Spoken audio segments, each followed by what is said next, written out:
Aló, aló, uno, dos, tres. Cordiales saludos, amigos y hermanos. Hoy vamos a continuar con nuestros estudios de las 7 fiestas y el santuario antiguo, el santuario de Israel. Ya hemos visto la introducción y hemos descubierto que estas 7 fiestas en realidad representan a todo el Evangelio y que 4 de estas fiestas dieron el inicio al Evangelio hace 2000 años. Y que ahora nos quedan 3 fiestas más que van a cumplirse para los últimos días. De eso vamos a hablar. ¿A qué simboliza cada una de estas fiestas? Y vamos a empezar con la primera, que es la de la Pascua. Para dar inicio a nuestro tema lo vamos a hacer con una oración.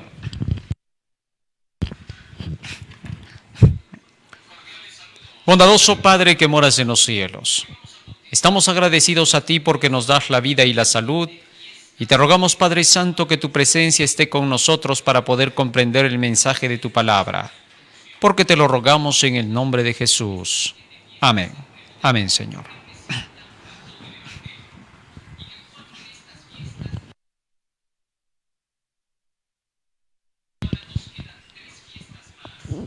Muy bien, hoy vamos a hablar acerca de la fiesta de la Pascua. La fiesta de la Pascua era la que daba inicio a la serie de las 7 solemnidades que existían entonces en Israel. Y también daba comienzo a los meses del año. Dentro de esta fiesta se encontraba prácticamente el calendario hebreo. Aquí tenemos las 7 fiestas: la Pascua, los panes sin levadura, las primicias, el Pentecostés, las trompetas, las expiaciones y los tabernáculos. Es obvio que entonces la fiesta de la Pascua diera inicio a todas estas, porque era la fiesta de la liberación, cuando el pueblo de Israel tuvo que salir de mano de los egipcios. Dios les había dado la orden de que tenían que celebrar esa fiesta. Nos dice así el libro de Éxodo, capítulo 12, versículo 1 y 2. Habló Jehová a Moisés y a Aarón en la tierra de Egipto, diciendo: Este mes os será principio de los meses, para vosotros será este el primero en los meses del año. Muy bien, según la palabra del Señor, el Señor mismo le había dicho a Moisés y a Aarón en la tierra de Egipto que el mes en el cual saldrían ellos libertados, independizados de la nación de Egipto, después de tanta angustia, de tanto maltrato que les habían dado y explotación, ahora el Señor determinó que serían libertados. Y precisamente porque ese día iban a ser libertados, era indispensable que ese día fuese el comienzo del año, un año de liberación. Así como cuando el Señor terminó la creación en 6 días y el 7º día les dio de libertad a Adán y a Eva para que ese día lo adorasen, así también Dios quería que su pueblo salga en libertad para irlo a adorar en el desierto. El trabajo era que este pueblo llegara a entender que había reposo en el Señor, que había descanso. Así como se trabajaba 6 días y el 7º se descansaba, también ahora este pueblo, después de 400 años de cautiverio, debía salir a reposar para ir a tomar la tierra que les pertenecía, la tierra que fluía leche y miel, donde obtendrían el reposo completo con sus propias moradas. Todo esto lo esperaban con ansias los hijos de Israel. Así que entonces la noche de la Pascua iba a ser el comienzo de los meses del año y el primer día del año para que comenzara un año de liberación, de libertad. Así declaraban su independencia los israelitas.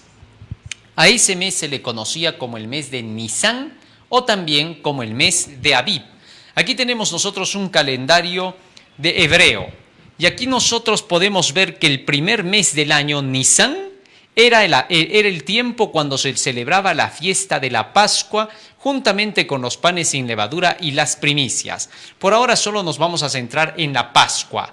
Así, el mes de Nisán también era conocido como el mes de Abib, Nisán o Abib, y correspondería en nuestro calendario entre los meses de marzo y abril.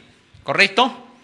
Ahí, entre esos 2 meses para nosotros es que se celebra el tiempo de la Pascua.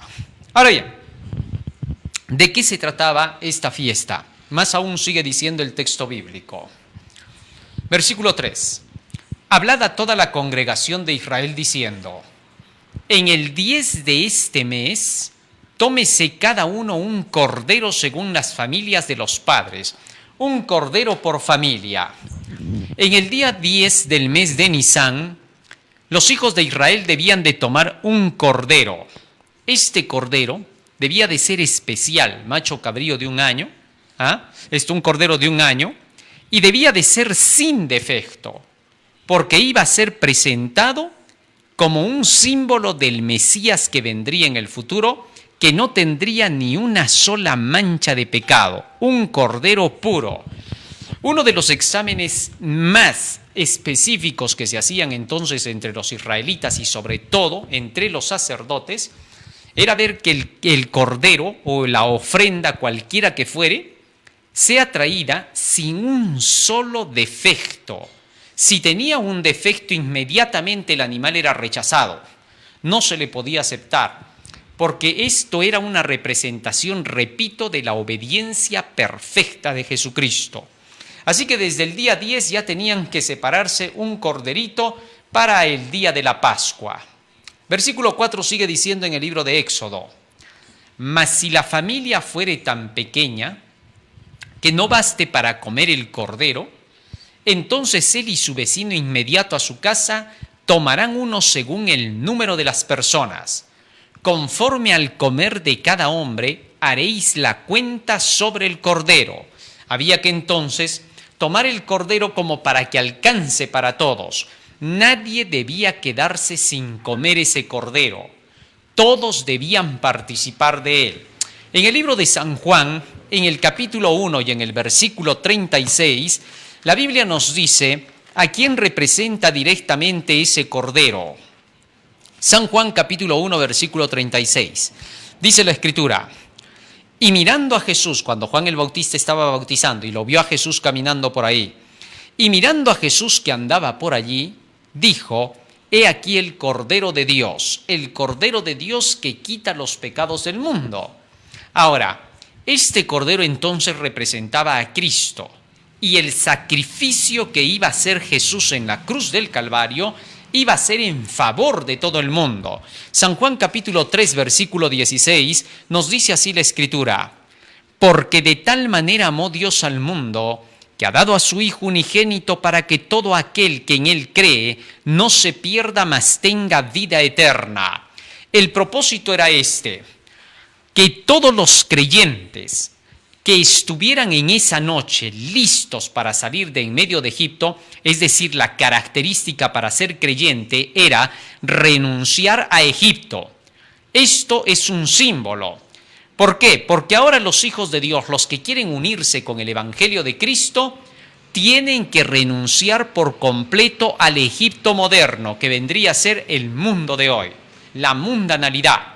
Desde el momento en que tú renuncias a la mundanalidad, ahora debes tener parte con ese Cordero, es decir, con Jesucristo como sacrificio, para que todo aquel que en Él cree no se pierda, mas tenga vida eterna. Ahora, ¿de qué manera tú puedes tener parte con este Cordero? Los siguientes versículos nos van a enseñar de qué manera es que nosotros podemos tener parte en esa Pascua de liberación, puesto que todos los israelitas que ahora comían ese Cordero Pascual, participaban de esa fiesta de Pascua, quedaban totalmente libertados para poder salir camino de su liberación a un nuevo lugar, a una tierra prometida, que en este caso era la tierra de Canaán. Se le llamaba la tierra prometida porque Dios se la había prometido a Abraham, padre de toda esta generación israelita.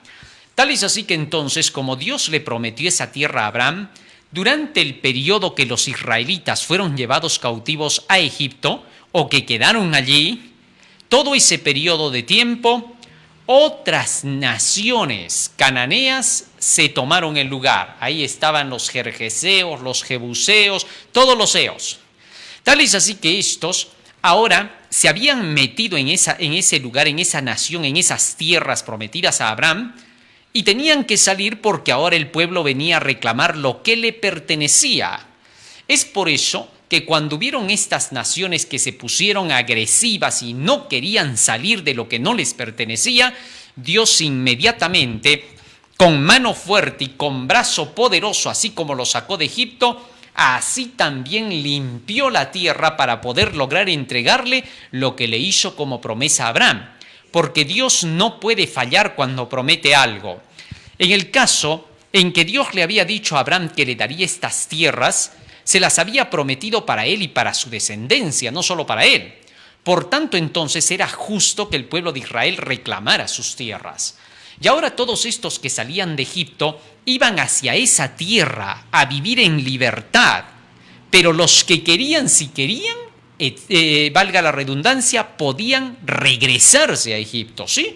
Bueno, se vieron casos en que el pueblo de Israel quiso regresar hacia Egipto, conducidos por Coré, Datán y Abiram. Y en otros casos más a cada rato decían, mejor estábamos en Egipto, cuando eso no era verdad. De tal manera que entonces, si ellos querían, podían retroceder.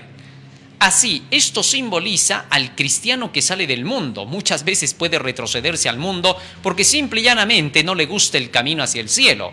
Quería una Canaán de un día para el otro, de un segundo para el otro, pero no es así. Hay que tomar todavía ese lugar. Entonces, como cristianos debemos aprender, aunque somos libertados del pecado por medio de Jesucristo, no significa eso que ya no vamos a retroceder al mundo si nos descuidamos. Los descuidados, los que veían que el camino les era difícil, tedioso, por lo que no estaban al día con las promesas hechas a Abraham, a los primeros padres y al mismo Moisés, se desanimaban en el camino, renegaban, maldecían y querían retroceder. Y a decir verdad, varios de ellos hasta quedaron postrados en el desierto. Así que entonces, el hecho de que empecemos la liberación debe de hacer que permanezcamos caminando hasta llegar hasta Canaán. No paramos de caminar. Muy bien, vamos a seguir viendo la simbología. Sigue diciendo acá, versículo ahora 5. El animal será sin defecto, macho de 1 año, lo tomaréis de las ovejas o de las cabras. Este animalito que iba a servir de comida para todos. ¿Qué significa para todos? Significa que el evangelio le tiene que llegar al mundo entero. Todos tienen la opción de participar, pero son solo los creyentes los que se benefician de la participación de este cordero. No te olvides de eso. Muy bien. Sigue diciendo, y lo guardaréis hasta el día 14 de este mes, y lo inmolará toda la congregación del pueblo de Israel entre las 2 tardes. Ahora, el animalito era guardado hasta el día 14, desde el día 10 hasta el 14. Se le preparaba todo que esté listo para el día en que se iba a llevar a cabo la fiesta. Entre las 2 tardes, dice, lo inmolaréis, es decir, a la puesta del sol. Era la puesta del sol que tenía que ser inmolado el animalito para que luego de que comience la puesta del sol, entonces pudieran salir libertados los hijos de Israel. Sigue diciendo más. Versículo 7. Y tomarán de la sangre y la pondrán en los 2 postes y en el dintel de las casas en que lo han de comer. Muy bien. ¿A qué representa la sangre? ¿Y qué cosa es el dintel y los 2 postes? Analicemos primero la sangre que iba a ser puesta en este dintel y los 2 postes. Era importantísimo que se pusiera esta sangre en el dintel y los 2 postes porque en la noche, cuando iba a pasar el ángel de la muerte para destruir a los primogénitos de Egipto, al ver este ángel, la señal de la sangre en el dintel y en los postes, es decir, en la puerta, estamos hablando en la entrada de la puerta, ahí se tenía que poner la sangre y cuando el ángel viera esta sangre pasaría de esa casa sin tocar a nadie.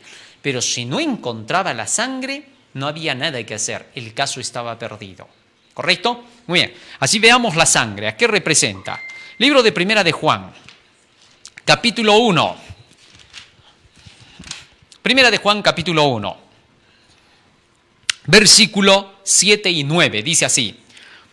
Pero si andamos en luz como Él está en luz, tenemos comunión unos con otros. Y la sangre de Jesucristo, su Hijo, nos limpia de todo pecado. ¿Qué cosa dice que hace la sangre de Jesucristo? Nos limpia de todo pecado. ¿Por qué la sangre de Jesucristo nos limpia de todo pecado? Obviamente, cuando esa sangre estaba puesta en el poste y en los dinteles, significaba que todos los que estaban en el interior estaban limpiados de todo pecado por esa sangre. Y por eso, cuando pasaba el ángel de la muerte, por así decir, no sentía olor a pecado. Al no sentir olor a pecado se seguía pasando, porque solo donde hubiera pecado, ahí caía encima el ángel. Entonces, cuando el ángel pasaba y veía la sangre, veía la señal de la pureza, de la limpieza, y pasaba de largo, porque solo la paga del pecado es la muerte. Romanos 6:23. Entonces, por esa razón, el ángel, al ver la sangre, ya no tocaba. Libro de Génesis, capítulo 9, versículo 4. ¿A qué representa la sangre directamente? Ya hemos visto que la sangre va a servir para limpiar de pecado y hacer posible que nadie tenga que perecer dentro de la casa. Pero ahora, ¿qué cosa es en realidad la sangre según el símbolo bíblico? Génesis capítulo 9, versículo 4 dice: pero carne con su vida, que es su sangre, no comeréis. Así que entonces la sangre representa a la vida. Tal es así que cuando el ángel de la muerte pasaba y veía esa sangre, ¿qué veía? Vida en el interior. La vida de Cristo estaba sustituyendo a la vida de los que estaban allá adentro. Todos aquellos habían sido perdonados por medio de la sangre de este animalito, que representaba a la sangre derramada en la cruz del Calvario. Y por esa razón el ángel dejaba libre ese lugar. Así que por la sangre de Cristo, por la vida de Cristo, viven los que estaban en el interior. Así, el sacrificio de Cristo entonces es sumamente importante. A fin de que nosotros seamos limpiados por la sangre de Jesucristo, tenemos que seguir los requisitos que se piden de nosotros. ¿Cuáles son esos requisitos? En el libro de Proverbios, en el capítulo 28 y en el versículo 13, la Biblia nos dice lo siguiente: el que encubre sus pecados no prosperará, mas el que los confiese y se aparta alcanzará misericordia. Aquí lo que se pide para poder nosotros beneficiarnos de la sangre de Cristo, de ponerle en los postes y en el dintel de nuestras vidas, es aceptar, uno, confesar nuestros pecados. ¿Cómo hemos de confesar nuestros pecados? Primero tenemos que conocer nuestros pecados. A medida que nosotros vamos estudiando la Biblia nos va revelando qué cosa es pecado y qué cosa no es pecado. A través de la santa ley de Dios, por medio de los 10 mandamientos explicados en toda la Biblia, nosotros vamos comparando nuestras vidas con las vidas de los patriarcas, de los profetas, de los reyes, de Jesucristo, de los apóstoles. Con todos esos ejemplos, nosotros vamos viendo qué cosa es pecado en nuestra vida. Y la Biblia nos va mostrando, y a medida que este libro va mostrando y sacando a luz nuestros errores, inmediatamente los reconocemos, los confesamos y nos ponemos en armonía con lo que nos pide el libro. A eso se le llama confesar el pecado y apartarse del mal. Una vez que vivimos así cada día de la palabra de Dios, vamos siendo limpiados con la sangre de Jesucristo. El texto decía: la sangre de Jesucristo nos limpia de todo pecado. Salmo 119, versículo 9, nos explica la misma Biblia cómo se hace esa limpieza del pecado. Fíjate lo que dice acá. Salmo 119, versículo 9. La limpieza del pecado no es mágica. Uno, somos perdonados, pero para que el pecado sea quitado de nuestra vida, esto no es mágico. No es que somos perdonados y de por sí ya comenzamos a hacer las cosas buenas como Dios las pide. No, Señor. El perdón no nos atribuye ningún poder especial para tener que obedecer y cumplir con los requerimientos de Dios. No, Señor. El perdón todo lo que hace es quitarnos los pecados pasados, todo lo que hemos cometido de mal hasta ahora. Pero ahora para permanecer así limpios, apartados del pecado, requerimos de algo. ¿Qué cosa? Esa sangre va a actuar. ¿De qué manera? La sangre es simbólica ahora, porque no vamos a pensar jamás que la sangre de Jesucristo sigue fresca y la sigue utilizando, no. Lo que pasa es que esto es un símbolo. ¿Cómo es este símbolo? Fíjate cómo. Salmo 119, versículo 9. ¿Con qué limpiará el joven su camino? Con guardar tu palabra. Primero dice que somos limpiados por la sangre de Cristo. Ahora dice que somos limpiados por la palabra de Dios. Y Jesús repite esto a cada instante. Fíjate lo que dice en el libro de San Juan. Libro de San Juan, capítulo 15, versículo 3. Ya vosotros estáis limpios por la palabra que os he hablado. Así que entonces, para que estemos limpios, necesitamos de la palabra de Cristo. Él nos tiene que hablar. Pero Jesús no está presente en persona ahora, sino por su Espíritu. Y a través de su palabra se comunica con nosotros. Nos da la palabra que nos va a limpiar. Acuérdate que las palabras de Jesucristo, lo que Él les enseñó a los discípulos, esas palabras son las que los limpiaron. Por eso les dice, ya vosotros sois limpios por la palabra que os he hablado. Esa misma palabra que los limpió a ellos, nos limpia también a nosotros. Así de sencillo. Tal es así que entonces no es como muchos maestros de la religión enseñan, solo confiesa tus pecados, pídele perdón y ya estás salvado. No, Señor. Confiesas tus pecados, pides el perdón de tus pecados y ahora tienes que mantenerte en la obediencia para no retroceder al pecado. Tu lucha comienza desde ahí. No sabemos en qué momento tú alcanzarás a vencer ese pecado finalmente y te apartarás de él. El hecho es que hoy mismo, apenas reconociste tu pecado, apenas lo confesaste, comienzas a luchar contra él. ¿Para qué? Para que no vuelva a suceder. Eso se llama la lucha del cristiano por su crecimiento. Pero si decimos que solo hay que confesar el pecado, pedir perdón y que por eso ya está salvo, eso es antibíblico. No hay nada en la Biblia que nos enseñe que después de pedir el perdón, el hombre ya esté salvado.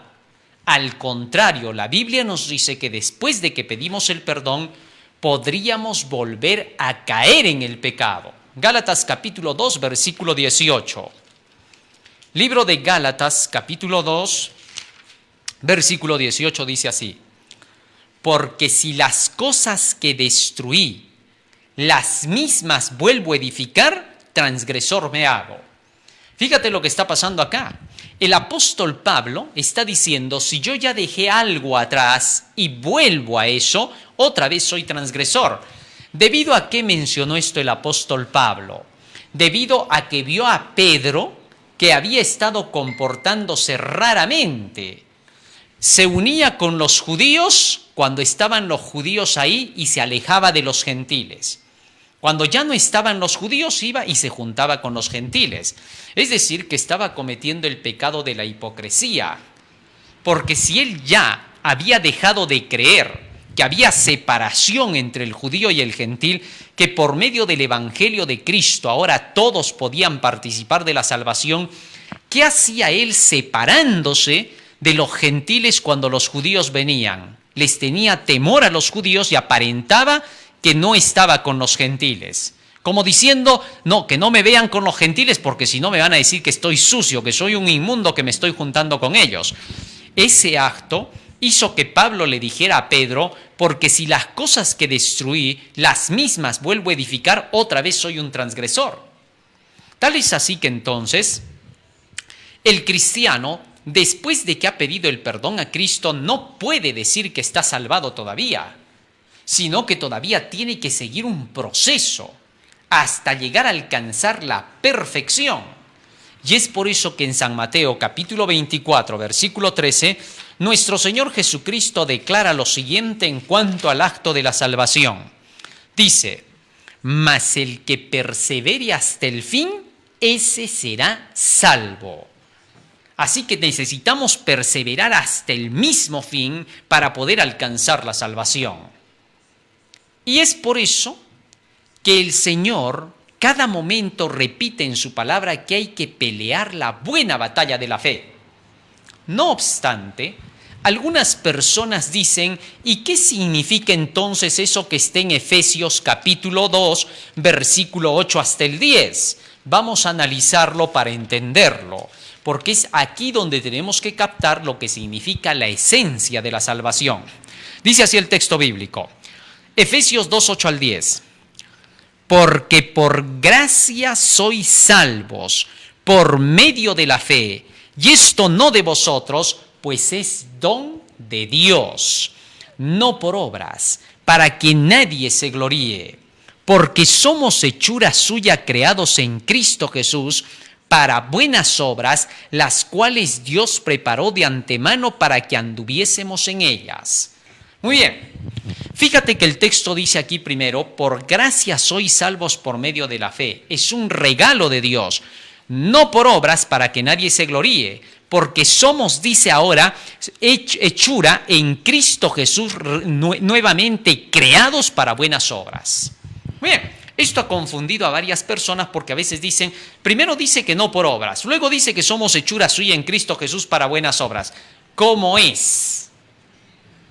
En principio, ¿qué significa por gracia sois salvos por medio de la fe? Este es el primer punto a analizar. Primero hay que descubrir a qué se refiere con gracia. No le vamos a dar una definición del diccionario. Le vamos a dar una definición de la misma Biblia.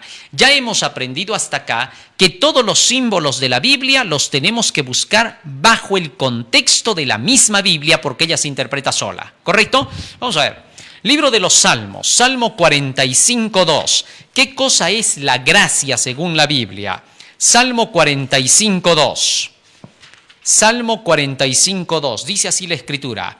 Eres el más hermoso de los hijos de los hombres, la gracia se derramó en tus labios, por tanto Dios te ha bendecido para siempre. ¿De quién está hablando acá? Está hablando de nuestro Señor Jesucristo. La gracia se derramó en tus labios.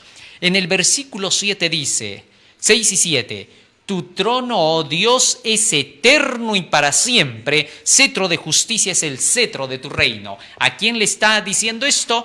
A Jesús, tu trono, oh Dios, por el siglo de los siglos. Sin duda está hablando de nuestro Señor Jesucristo como Dios. Vamos a probar eso. En el libro de Hebreos encontramos cómo el apóstol Pablo explica esto. Fíjate lo que dice acá.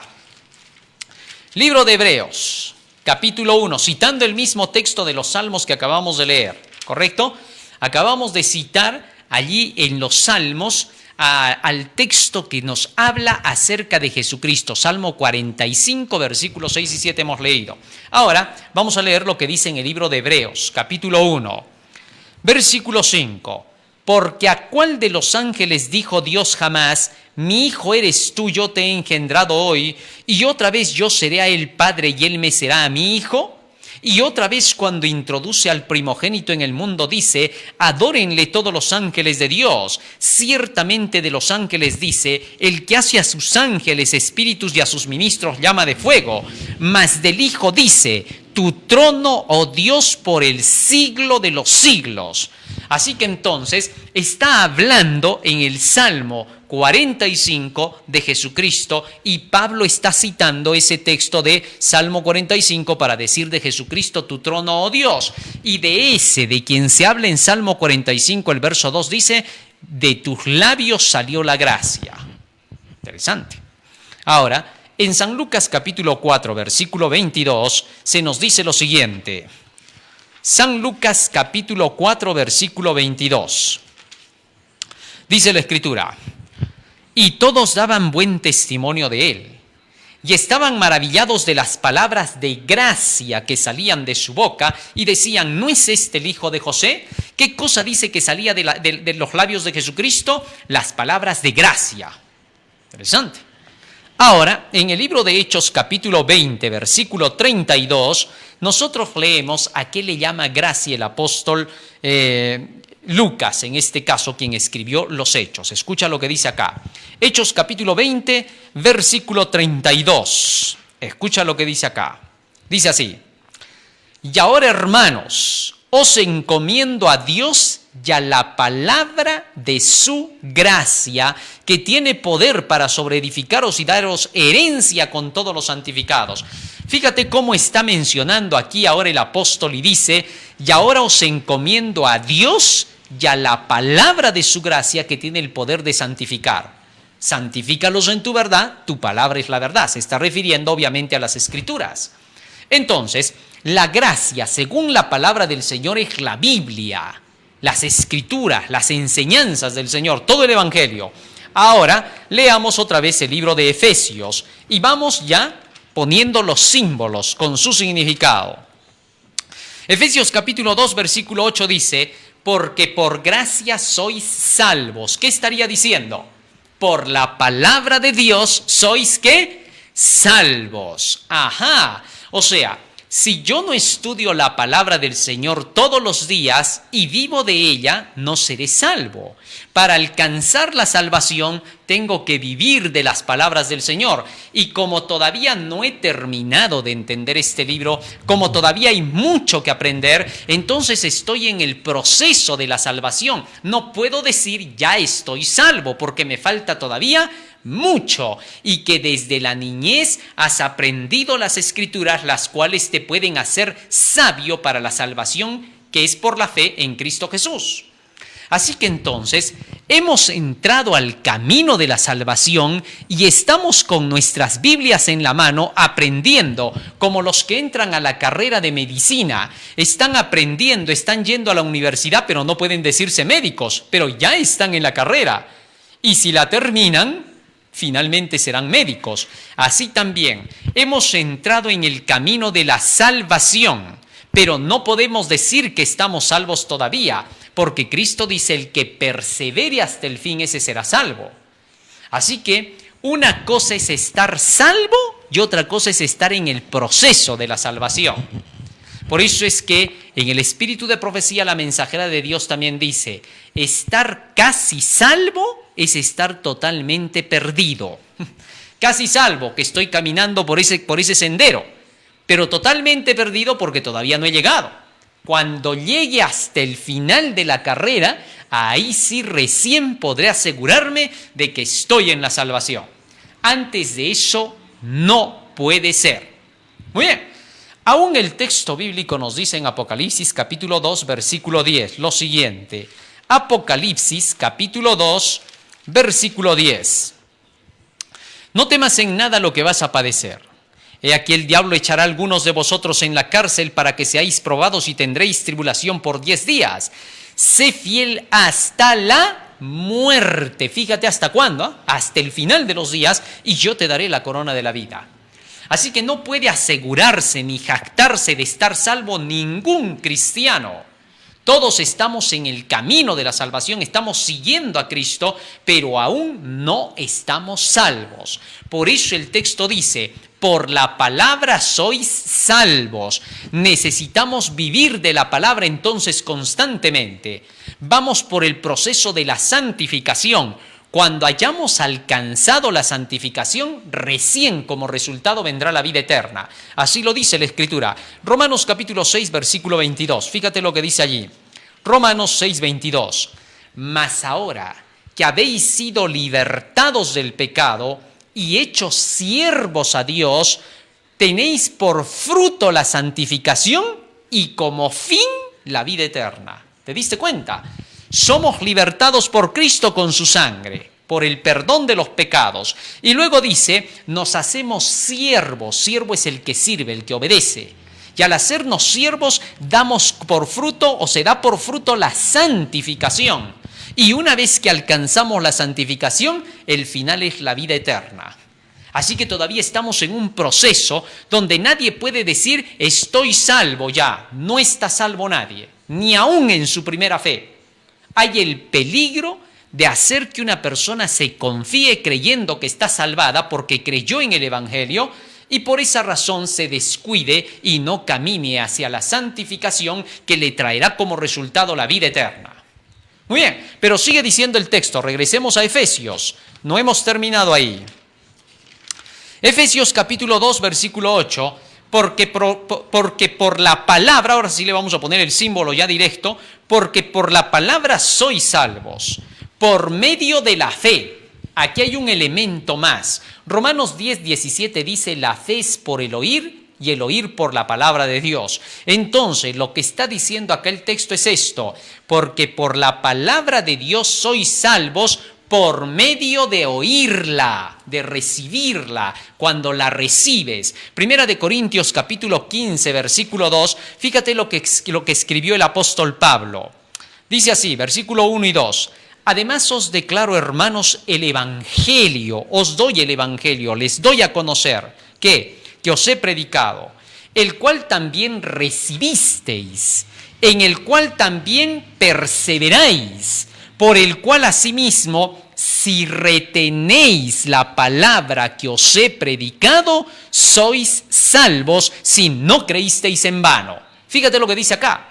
Dice, si retenéis la palabra que os he predicado, sois salvos si no creísteis en vano. Es decir, cuando tú retienes la palabra en tu vida, cuando practicas esa palabra, cuando la obedeces esa palabra, recién esa palabra se convierte en vida eterna para ti. Por eso Cristo dijo, las palabras que yo os he hablado son espíritu y son vida. Y si retienes esa palabra, estás reteniendo la vida dentro de ti. ¿Está claro?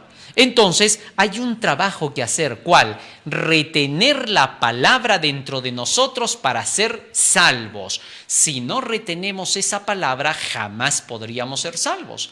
Por esa razón, a medida que vamos recibiendo las enseñanzas, las vamos reteniendo en nuestras vidas y comenzamos una lucha para practicarlas. Solo cuando finalmente esas palabras son practicadas en nuestra vida, entonces recién la salvación se hace efecto. Pero todos estamos en el proceso. Nadie puede decir que ya cumple todo este libro. No hay nadie que se atreva a declararlo. Tal es así que entonces vamos en este proceso de cumplimiento cada día. Y si llega un día en que la persona termina sus días, hasta donde obedeció, hasta donde alcanzó, hasta allí viene su juicio. ¿Correcto? Entonces, si obedeció hasta el nivel, vamos a suponer esto, hasta la mitad de la Biblia, estamos suponiendo nada más, ¿ya? Si obedeció hasta la mitad y allí llegó el fin de su vida, hasta ahí va a ser juzgado. Y por eso será salvado. Así lo declara el libro de Romanos. Fíjate lo que dice acá. Romanos capítulo 2, según la luz que ha recibido la persona. Romanos capítulo 2, versículo 12. Porque todos los que sin ley han pecado, sin ley también perecerán. Y todos los que bajo la ley han pecado, por la ley serán juzgados. Así que entonces, hasta la luz que tú hayas recibido de la ley de Dios, hasta donde has conocido, hasta allí serás juzgado. Qué interesante. Lo que tú no alcanzaste a conocer no te acusa de nada porque tú no sabías, por eso no serás juzgado. Ahora, muchos podrían decir, ya, prefiero conocer solo un poquito nomás para no ser juzgado demasiado. Sí, pero la palabra del Señor te dice, dentro de los mandamientos, escudriñad las Escrituras. Se nos pide que temas a Jehová todos los días de tu vida. Se nos dice que vivas de toda palabra que sale de la boca de Dios. Tal es así que si un día tú ya no lees más y al otro día te olvidas de la Biblia, comienzas a perder la vida. ¿Por qué? Porque la vida viene por ese libro que cuando es retenido dentro de ti, te produce vida en el interior. ¿Te diste cuenta? ¿Eso qué significa? Que todos los días de tu vida tienes que vivir del conocimiento de la palabra de Dios. Cuando tú respiras la palabra de Dios todos los días y vives de ella, te estás llenando de la vida eterna. Entonces, aquí, ¿cuál es el secreto para obtener la vida? Que te llenes de la palabra de Dios a diario. todos los días, a cada momento que tengas libre como para poder tomar la Biblia, estúdiala, repásala, porque en ella está tu vida. ¿Está claro? Muy bien. Ahora volvemos al libro de Efesios. Continúa diciendo aquí el apóstol. Libro de Efesios, capítulo 2, y seguimos leyendo. Ahora vamos a traducirlo con los símbolos para entenderlo.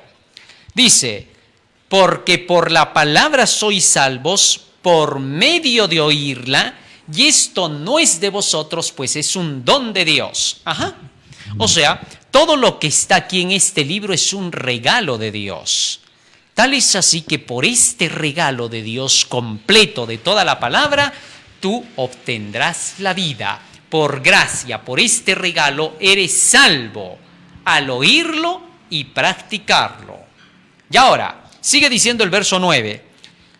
No por obras para que nadie se gloríe. ¿A qué obras se está refiriendo? Definitivamente no se refiere a las obras que te pide este libro, en absoluto, sino a tus propias obras que tú quieras hacer, a lo que tú le llamas bueno. ¿Por qué? Porque ninguno de nosotros puede declarar qué cosa es lo bueno. Tenemos una idea por lo que hemos escuchado de nuestros padres, por lo que se maneje en la sociedad. Muchas cosas se nos dicen, esto es lo bueno y aquello es lo malo. Pero tú, ¿cómo sabes qué cosa es bueno y qué cosa es lo malo? ¿Cómo sabes que lo que te están diciendo en la sociedad es lo bueno o lo malo? Porque mucho de lo que te dicen en la sociedad, mucho de lo que tus padres te han enseñado es condenado por este libro. Así que entonces, para saber cuáles son las buenas obras que Dios acepta de nosotros, tenemos que venir a este libro.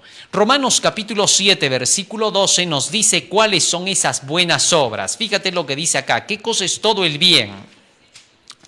Romanos capítulo 7, versículo 12 dice la Escritura, de manera que la ley a la verdad es santa y el mandamiento santo, justo y bueno. Todos los mandamientos de Dios son lo bueno. Así que entonces, para poder nosotros conocer qué es lo bueno y hacer lo bueno, tenemos que venir al libro. Este libro es el que nos va a decir lo bueno. Por eso es que el texto nos dice, por lo que dice este libro sois salvos, no por obras. No por tus propias obras, porque luego sigue diciendo, regresemos al libro de Efesios, capítulo 2, versículo 8, y ahora nos toca hasta el 10. Escucha bien lo que dice acá. Versículo 9 y 10. No por obras, para que nadie se gloríe, porque somos hechura suya, creados en Cristo Jesús, para buenas obras, las cuales Dios preparó de antemano para que anduviésemos en ellas. O sea, Dios ya ha preparado buenas obras en todo este libro para que andemos en esas obras. Caminar por las sendas de lo que enseña este libro es andar en las obras que Dios preparó de antemano para que caminemos en ellas. Eso mismo hizo Jesucristo. ¿Ahora te das cuenta? Entonces el regalo de Dios es este libro, esta palabra, esta gracia, y por esta gracia nosotros somos salvos al caminar por medio de ella y no al seguir nuestras propias obras que no servirán para nada. Los hombres siempre intentan con sus propias obras salvarse. Quieren decirle a Dios que ellos son buenos con lo que ellos hacen. Cientos de personas hay que declaran y dicen, pero si yo me porto bien, no creo que Diosito me castigue por no ir a la Biblia, por no ir a la iglesia, por no estar estudiando los mandamientos. Yo procuro ser lo mejor posible. Dios me conoce cuán sincero soy y que quiero hacer lo bueno. Así es. Pero la sinceridad no te va a salvar. Porque sinceramente tú puedes creer cosas que no son. En Proverbios capítulo 3, versículo 7, el gran sabio Salomón dice, no seas sabio en tu propia opinión, teme a Jehová y apártate del mal. Proverbios 14 dice, hay camino que al hombre le parece ser derecho, pero su fin son salidas de muerte. Así que entonces el hombre no puede hacer su camino con sus obras, tiene que andar por las obras que Dios preparó de antemano. Y solo cuando haya llegado a eso se cumple. Por gracia sois salvos por medio de la fe. Por la palabra de Dios sois salvos por medio de creerla. Qué interesante. Muy bien. Así entonces, todo esto era una representación de poner la sangre en los postes y en los dinteles. Ahora, ya hemos estudiado en días anteriores, cuando hemos hablado de las puertas del tabernáculo, ¿te acuerdas, no? La puerta del tabernáculo representa a Cristo, porque Él dijo, yo soy la puerta para entrar al redil de las ovejas. Así que Cristo representa esa puerta. Y también descubrimos que esa puerta es la palabra de Dios, el Evangelio, por el cual nosotros tenemos que atravesar para entrar en el camino de la vida eterna. Entonces, cuando aquí el texto nos está diciendo que había que poner la sangre en las puertas, simboliza a que para que nosotros podamos ser libertados, tendremos que pasar por esa puerta que solamente está bañada con la sangre de Cristo. Todo aquel que ponía esa sangre allí era el símbolo de su liberación. Y cuando salían de esa casa de la esclavitud egipcia, pasaban por esa puerta a la libertad. Así también, cuando nosotros venimos a la palabra del Señor y comenzamos a estudiar el Evangelio, ha comenzado nuestra liberación. Libro de los Salmos, Salmo 119, versículo 45. Fíjate lo que dice aquí el Señor. Salmo 119, versículo 45. Y andaré en libertad, porque busqué tus mandamientos. ¿Cómo dice que andamos en libertad? Cuando nosotros vamos por el camino de los mandamientos de Dios. Este camino que es su palabra, es el camino que nos va a llevar a la vida eterna. Y por lo tanto, por la sangre de Jesucristo, esta puerta que servía de esclavitud allí adentro para los israelitas, ahora era símbolo de la liberación en Cristo. Traspasaban esa puerta hacia afuera para su libertad. Así entonces Cristo es la única puerta por la cual tenemos entrada, es decir, su palabra. Nunca te olvides de eso. Cuando hablamos de Cristo estamos hablando de su palabra, porque creer en Cristo es creer en su palabra, no simplemente en su persona. Tú lo podías ver a Jesús y era uno más del montón. Era un ser humano común y corriente. Hasta allí no pasaba nada y hasta te podías pasar de frente porque ni siquiera lo conocías en persona. Pero cuando escuchabas su palabra, allí te dabas cuenta de que Él era el enviado de Dios. Creías en su palabra y estabas creyendo en Él. Si tú le hubieras dicho a Jesús, yo creo en ti, pero no creo en tus palabras, simplemente Jesús te hubiera dicho, hijito, estás hablando inconsecuencias. Creer en mí significa creer en mi palabra. ¿Correcto?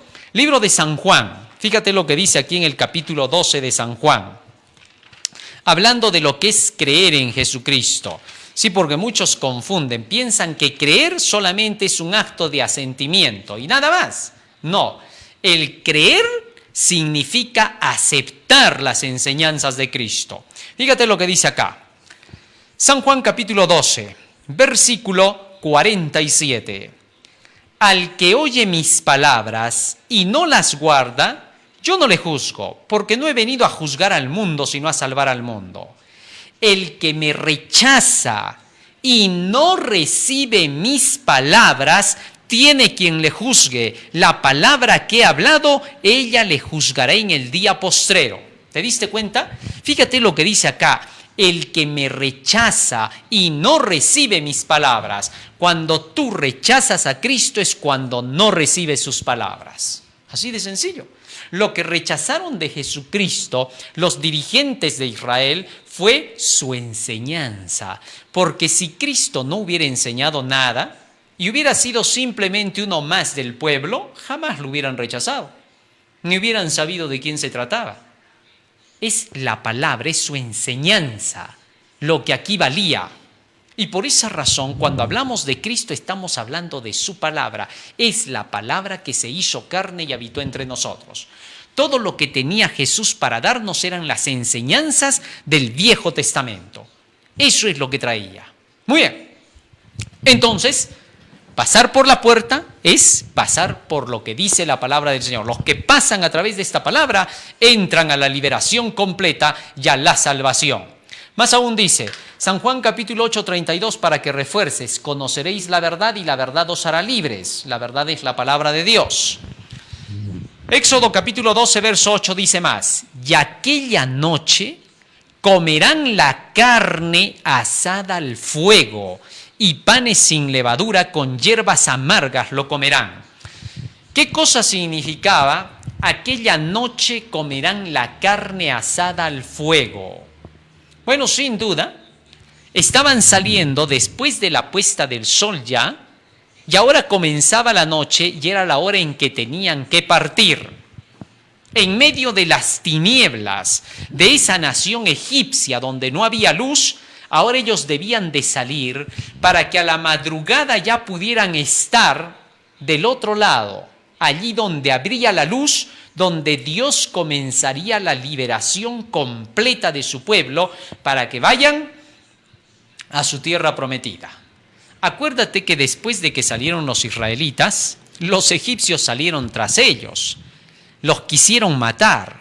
Cuando los israelitas habían llegado hasta las orillas del Mar Rojo, ahora todos estos se aproximaron para destruirlos.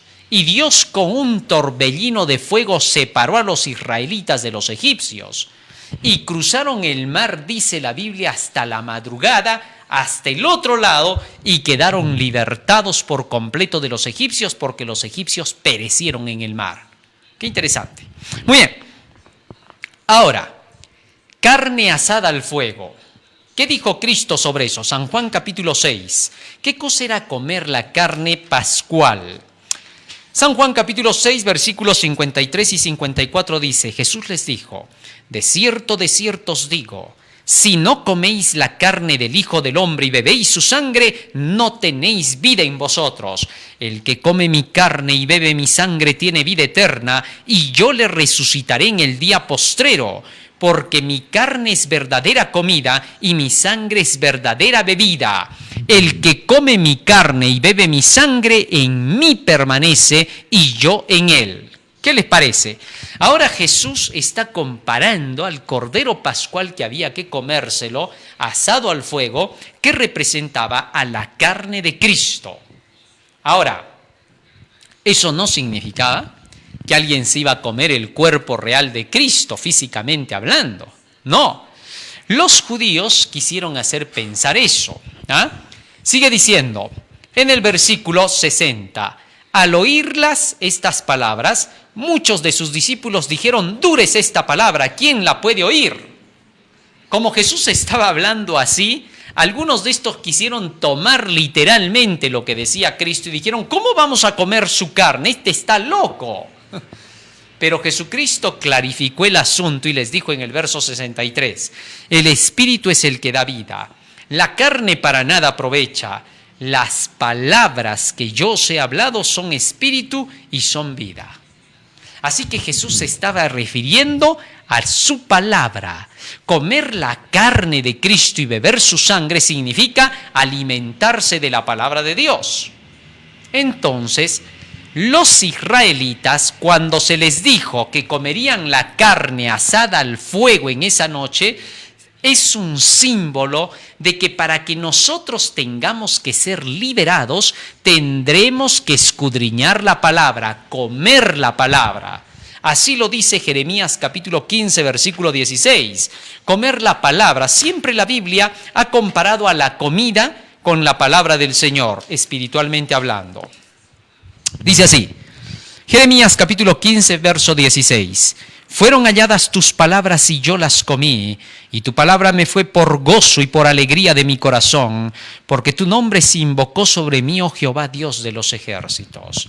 Fueron halladas tus palabras y yo me las comí. Entonces, la palabra del Señor es el alimento, no solo de pan vive el hombre, sino de toda palabra que sale de la boca de Dios. Cuando Cristo dice comer su cuerpo, su carne, que representaba al sacrificio, era comer la palabra. Entonces los israelitas, antes de ser liberados, cumplieron con comer la palabra. Y tenía que ser asada al fuego. ¿Por qué? Jeremías capítulo 23, versículo 29 dice, ¿no es mi palabra como fuego, dice Jehová? Lo que tú tienes que hacer es escudriñar la palabra, comértela tan solo de acuerdo con lo que ella dice. La sola escritura es ahí donde se cumple. Todo en el fuego de la palabra. Qué interesante, pero eso no es todo. Sigue diciendo más la simbología bíblica. Y en aquella noche comerán la carne asada al fuego, y panes sin levadura con hierbas amargas lo comerán. ¿Qué cosa era el pan sin levadura? Interesante. Cuando entremos en la parte del estudio de los panes sin levadura, allí vamos a descubrir que el pan, como es la palabra, no debía de estar mezclado con la levadura. Jesucristo en una ocasión mencionó que la levadura representaba las doctrinas farisaicas, pero eso lo vamos a profundizar en nuestro próximo tema. Ahora bien, resulta que en esa noche debían de comer la palabra de Dios, las enseñanzas de Dios, sin mezcla de ninguna tradición, de ninguna creencia hecha por hombres. Todo lo que era egipcio de lado, solo la palabra de Dios. Solo así podrían ser libertados. ¿Te das cuenta que todos los símbolos solo señalan hacia eso? ¿A nada más? Y dice que debían de comerlo con hierbas amargas. Las hierbas amargas cumplían un doble papel.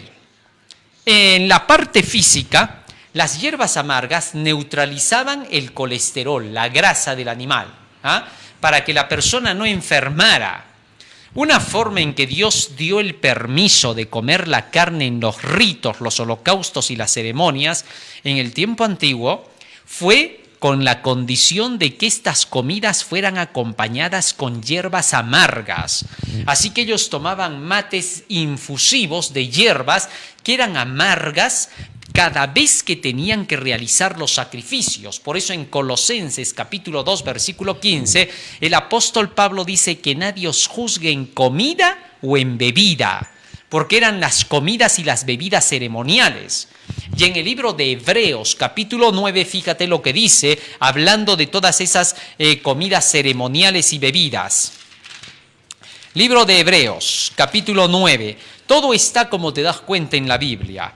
Versículo 9, dice así, lo cual es símbolo para el tiempo presente, según el cual se presentan ofrendas y sacrificios que no pueden hacer perfecto en cuanto a la conciencia al que practique ese culto, ya que consiste solo de comidas y bebidas de diversas abluciones y ordenanzas acerca de la carne impuestas hasta el tiempo de reformar las cosas.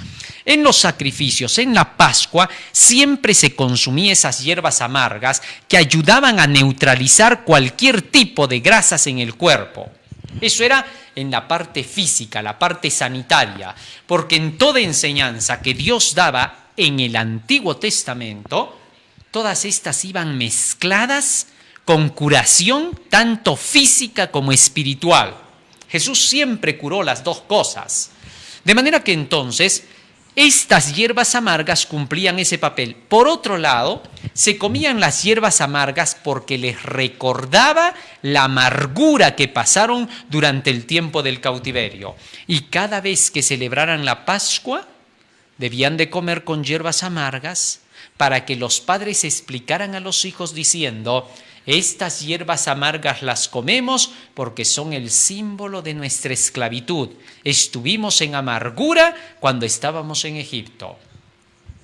Esto es un símbolo también para nosotros.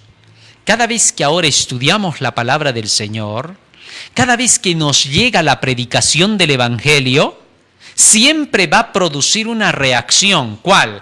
Recordarnos a cada momento que por la palabra de Dios estamos siendo libertados de este mundo de pecado y de esclavitud. En la amargura en que vivíamos y constantemente cuando comamos la palabra, recordaremos que ya hemos renunciado al pecado. Solo gracias a la Biblia recordaremos que éramos esclavos en el pasado.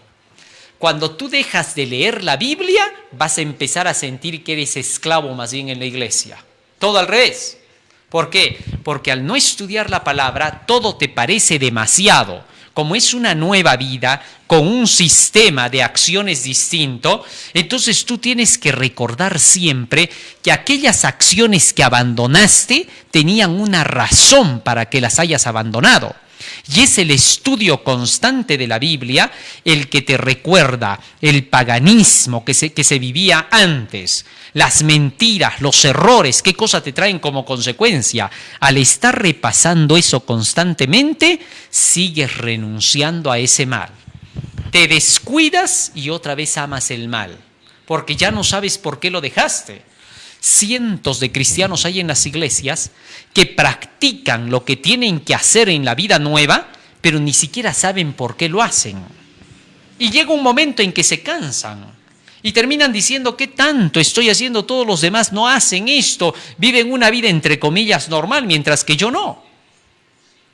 Y te llegas a cansar del viaje. Para que no te canses, tienes que vivir de toda palabra que sale de la boca de Dios. Los 40 años que fueron por el desierto comieron el maná, la palabra de Dios, el pan de vida, ese pan que es necesario para poder llegar hasta la tierra prometida. Qué bonito, ¿no? Muy bien, sigue diciendo más la palabra del Señor. Volvemos a nuestros textos. Versículo 9 dice, Éxodo 12:9, ninguna cosa comeréis de él cruda, ni cocida en agua, sino asada al fuego. Ya explicamos por qué. El fuego, la palabra de Dios. Su cabeza con sus pies y sus entrañas. Verso 10. Ninguna cosa dejaréis de él hasta la mañana, y lo que quedare hasta la mañana lo quemaréis en el fuego. Nada del animal debía de ser botado. Si algo sobraba, había que consumirlo en las llamas del fuego.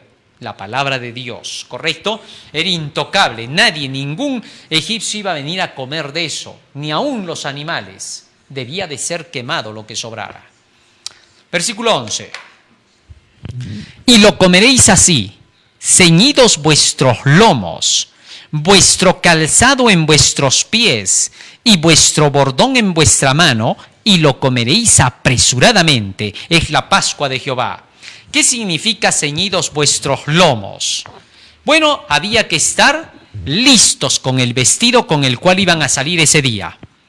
Así también se nos dice a nosotros que debemos de estar vestidos para el momento cuando tengamos que ser finalmente libertados para siempre, cuando salgamos de en medio de este mundo hacia la patria celestial. Dicho vestido tenemos que empezárnoslo a poner desde ahora. Desde el momento en que somos perdonados por la sangre de Jesucristo, ese vestido nuevo nos es puesto y ahora debemos mantenernos con ese vestido para que podamos entrar a la vida eterna. Apocalipsis capítulo 16 nos recuerda precisamente eso. Escucha lo que dice acá. Apocalipsis capítulo 16. Y en el versículo 15 dice así la Escritura. He aquí yo vengo como ladrón, dice Cristo. Bienaventurado el que vela y guarda sus ropas para que no ande desnudo y vean su vergüenza. Aquí hay una advertencia. Justo cuando ya Cristo esté por volver por segunda vez, se nos dice, bienaventurados, felices aquellos que estén con sus ropas puestas. ¿Para qué? Para que no sean vistos desnudos y entonces se pierdan y sean vistos en su vergüenza. ¿Ah? Entonces, ¿qué cosa significa eso? Desde el momento en que hemos sido perdonados de nuestros pecados, ha sido puesto un manto blanco sobre nosotros que se llama el manto de la justicia de Cristo, de su obediencia. Al ponérsenos ese manto, estamos como que fuésemos obedientes completos a la ley de Dios. Pero ahora debemos permanecer en eso. A fin de permanecer en ese manto blanco, necesitamos constantemente permanecer en la obediencia a los mandamientos de Dios. Apocalipsis 19:8 dice, versículo 8, ya ella, la iglesia, a toda la gente, se le ha concedido que se vista de lino fino, limpio y resplandeciente, porque lino fino son las acciones justas de los santos. Así que entonces el permanecer nosotros en la santidad, en la obediencia, en las acciones justas, es mantener el vestido limpio. ¿Y cómo hacemos eso? Ya hemos dicho, a través de la palabra de Dios. Cuanto más obedecemos cada día las Escrituras, tanto más quedamos con las acciones justas en nosotros. Así que nuestro trabajo en esta vida es mantener ese vestido limpio, blanco, resplandeciente. Pero como solos no podemos hacerlo, con este libro llegamos a alcanzarlo. Y de esa manera nos mantenemos limpios para el momento en que se determine el fallo final. Nos dice el libro de San Mateo capítulo 22, hablando acerca de ese día. Escucha bien lo que dice acá. San Mateo capítulo 22, versículo 11, hablando del juicio. Y entró el rey para ver a los convidados, y vio allí a un hombre que no estaba vestido de boda. Y le dijo: amigo, ¿cómo entraste aquí sin estar vestido de boda? Mas él enmudeció. Entonces el rey dijo a los que servían: atadle de pies y de manos y echadle en las tinieblas de afuera. Allí será el lloro y el crujir de dientes. De manera que entonces, en el momento en que se verá nuestro juicio para ver si entramos en el cielo o nos quedamos en este mundo perdidos, se va a revisar el vestido de bodas, ese vestido del manto blanco de la justicia de Jesucristo, de la obediencia a sus mandamientos. Si ese manto blanco nos es visto, entonces tendremos acceso a poder entrar en el reino celestial. Así también, los israelitas debían de estar con sus mantos puestos. Nadie iba a salir desnudo esa noche. Tenían que estar bien abrigados. Más aún continúa diciendo el texto: lo comeréis así ceñidos vuestros lomos, vuestro calzado en vuestros pies. ¿A qué representa el calzado en los pies? Libro de Efesios capítulo 6. El apóstol Pablo nos explica qué cosa es el calzado. Fíjate lo que dice acá. Efesios capítulo 6, versículo 10. Dice así: por lo demás, hermanos, fortaleceos en el Señor y en el poder de su fuerza. Vestíos de toda la armadura de Dios para que podáis estar firme contra las acechanzas del diablo. Porque no tenemos lucha contra carne y sangre, sino contra principados, contra potestades, contra los gobernadores de las tinieblas de este siglo, contra las huestes espirituales de maldad en las regiones celestes. Por tanto, tomad toda la armadura de Dios para que podáis resistir en el día malo y habiendo acabado estar firmes. Estad pues ceñidos vuestros lomos con la verdad. Fíjate lo que está diciendo. Primero dice ceñidos vuestros lomos con su vestido. Y ahora dice Pablo: ceñíos los lomos con la verdad. La palabra de Dios es la verdad. Cúbrete con la palabra de Dios, con las enseñanzas de ella. Santifícalos en tu verdad. Tu palabra es la verdad. Tu ley es la verdad, dice Salmo 142. Y luego sigue diciendo, versículo 14: estad pues firmes, ceñidos vuestros lomos con la verdad y vestíos con la coraza de la justicia y calzados los pies con el apresto del evangelio de la paz. Así que entonces, el calzado en los pies es el evangelio. Para que un cristiano pueda estar listo para el viaje hacia el cielo, tiene que asegurarse de estar en el estudio de la palabra del Señor, comprendiendo todo el evangelio, con el cual saldrá caminando. Si salías sin zapatos, no llegabas hasta el lugar. Más aún dice: y vuestro bordón en vuestra mano. ¿Qué cosa es el bordón? El bastón. El bordón era un bastón especial que era más alto que la persona para poderse agarrar y caminar trepando los montes, pasando por los lugares escabrosos. Moisés llevaba en su mano un bordón con el cual golpeó el mar y se abrió. Por orden de Dios, con esa vara libertó a su pueblo. Ese bordón, esa vara, representa a la palabra de Dios. En Apocalipsis capítulo 11, versículo 1 hasta el 3, se hace mención de que a un ángel se le dio una vara de medir para que mida el templo, para que mida los que vienen al templo. Esa vara es la palabra del Señor que mide quiénes son los que están dentro del camino correcto. Así que con la Biblia se mide al templo, a la organización, y se mide a los que asisten a ese templo. Ahora, caminar con el bordón, todos, significaba cada uno tiene que tener su Biblia en la mano. Con esa Biblia vas a poder avanzar. ¿Sabes? El camino de esta vida es un camino totalmente escabroso. Dios no ha dicho que este camino vaya a ser de flores, no, Señor. El apóstol Pablo constantemente dice, pelea la buena batalla de la fe, echa mano de la vida eterna. Cristo declaró, forzada a entrar por la puerta estrecha, porque muchos intentarán y no lo lograrán. ¿Esto qué significa? Que la vida del cristiano es una vida de lucha constante. Es un camino de espinas. Lo bueno es que en ese camino están las huellas de Jesucristo. La sangre que quedó de Jesucristo hincando esas espinas del camino a sus pies son la muestra de que vamos a pasar por su mismo camino.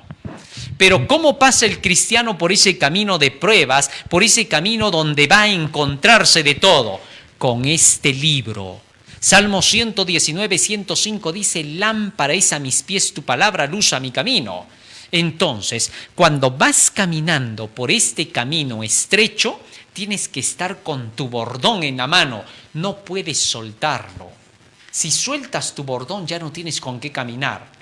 No le vas a pedir al hermano de la derecha ni al de la izquierda. Nadie se salva por la fe del otro. ¿Has escuchado que hay personas que a veces dicen, me tiras la soguita del cielo para salvarme? Acá no existe eso. Acá coges tu bordón y caminas con tu bordón. Todos tenían que salir así. Qué bonito, ¿no? Y aún continúa diciendo la palabra del Señor.